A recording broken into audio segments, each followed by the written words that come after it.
मुंबई आग्रा महामार्गावरील पिंपळगाव बसवंत येथील स्वयंवर लॉन्स समोरील जीवघेणा खड्डा अखेर दुरुस्त करण्यात येत आहे। सुमारे 50 चौरस फूट आकाराच्या या खड्ड्यामुळे गेल्या अनेक महिन्यांपासून वाहन चालकांना मोठा त्रास सहन करावा लागत होता।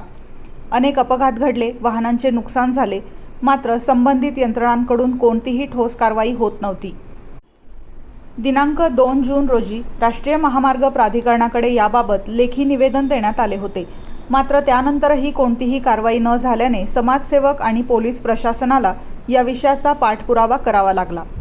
पिंपळगाव बसवंत पोलीस स्टेशनचे पोलीस निरीक्षक श्री राहुल मोरे यांनी स्वतः घटनास्थळी भेट देऊन पाहणी केली। त्यानंतर संबंधित विभागाशी समन्वय साधून या कामाला गती देण्यात आली। अखेर आज राष्ट्रीय महामार्ग प्राधिकरणामार्फत सदर खड्ड्याच्या दुरुस्तीचे काम सुरू करण्यात आले आहे।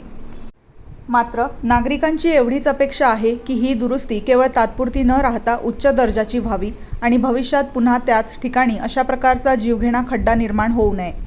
कारण मागील 4 महिन्यांपासून नागरिकांच्या तक्रारी, अपघात आणि वाहनांचे नुकसान याची दखल घेण्यात आलेली नव्हती।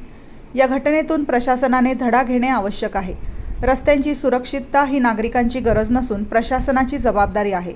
भविष्यात पोलीस प्रशासनाला आपली नियमित कायदा व सुव्यवस्थेची जबाबदारी सांभाळण्याबरोबरच खड्डे बुजवण्यासाठी पुढाकार घ्यावा लागू नये आणि समाजसेवकांना अशा मूलभूत प्रश्नांसाठी संघर्ष करावा लागू नये हीच सर्वसामान्य नागरिकांची अपेक्षा आहे। सध्या काम सुरू झाले असले तरी ते दर्जेदार आणि कायमस्वरूपी होणे हेच खरे महत्त्वाचे ठरणार आहे।